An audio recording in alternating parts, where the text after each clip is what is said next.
என் மனதை நான் ஆள கற்றுக்கொள்ள வேண்டும். வேறு யாரும் ஆளக்கூடாது.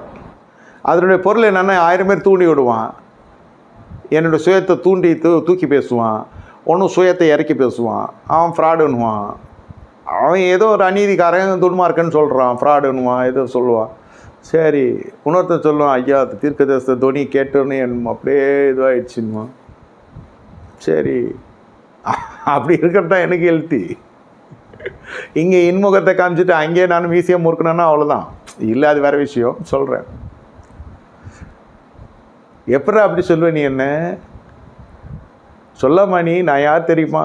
நீ யாராக இருந்தானே இப்போது அப்புறம் பலிபீடத்தில் இருந்து, ஆண்டவரே நான் தூளாக இருக்கிறேன், சாம்பலாக இருக்கிறேன், குப்பையாக இருக்கிறேன், நீ நாசமாக தான் போவேன் அப்படின்னு சூழ்நிலை சொல்லும்.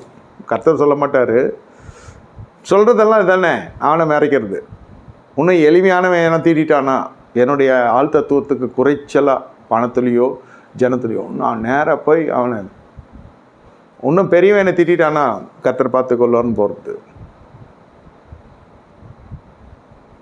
செட்டு பாருங்கள் என்ன நல்லா சேட்டை பண்ணுறிய மனசு. அப்புறம் பலிபீடத்தில் இருந்து ஆண்டவரே என்னை மன்னித்திரம்லாம் இல்லை, நான் தூளும் சாம்பலுமாக இருக்கிறேன், உம்மோடு பேச துணிந்தேன். நீ யாரையும் பரிகசிக்கிறேன்னு நினைக்காதீங்கன்னா, என் மேட்டரை சொல்கிறேன். இங்கே வந்து தாழ்மையை குறித்து பேசுகிறேன். ஏன்னா ஒன்றுமே இல்லை ஐயா, உனக்கு முன்னாடி ஒன்றுமே இல்லை, அவனுக்கு முன்னாடி நான் அப்படின்னா என்ன அர்த்தம்? மாயக்காரன்லாம் யாரும் இல்லை, நான் தான். இது உண்மை. இதிலெல்லாம் வைக்கப்படவே கூடாது. இது உண்மை. என்னது இது? எதனா விமர்சனம் கட் பண்ணி போட்டானா நான் பொறுப்பு இல்லை சொல்கிறேன். நான் ஒரு மாயக்காரன்றது என்னது? அவனை பார்த்து முறைக்கிறது. அப்புறம் என்னோடய பெரியவன் என்னை திட்டினானா கண்டுக்காமல் யாரையோ திட்டுற மாதிரி போகிறது. அப்புறம் கர்த்தர்கிட்ட வந்து ஆண்டவரே நான் தூளும் சாவலமாக இருக்கேன். ஆராதனை என்பது ஜென்மத்துக்கு கிடையாது எனக்கு. என் ஆராதனையில் நானே விடுதலை பெறல, அப்புறம் உங்களுக்கு எங்கேருந்து விடுதலை வரும்? இதனால தான் பிரச்சனையாயிடுது.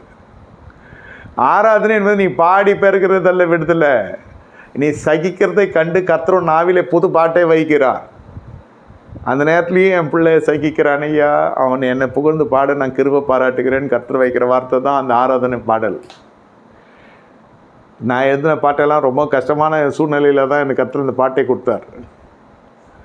சாட்சி சொல்கிறேன். நான் பாட்டை ப்ரமோட் பண்ணுறேன்னு நினச்சிக்காதீங்க, சொல்கிறேன். நினைக்க மாட்டீங்கன்னு தெரியும், சொல்கிறேன். கடுமையான பள்ளத்தாக்கில் அப்போ தான் பார்த்துங்க, அவங்க ஆடி பாடி அந்த தேவனை துதித்து புகழ்ந்து பாடின பிறகு அஸ்திபாரமே குலுங்குச்சு. இப்போ முதல்ல அவன் குலுங்கணும் நான் பண்ணுற செப்பத்தில் அப்படின்னு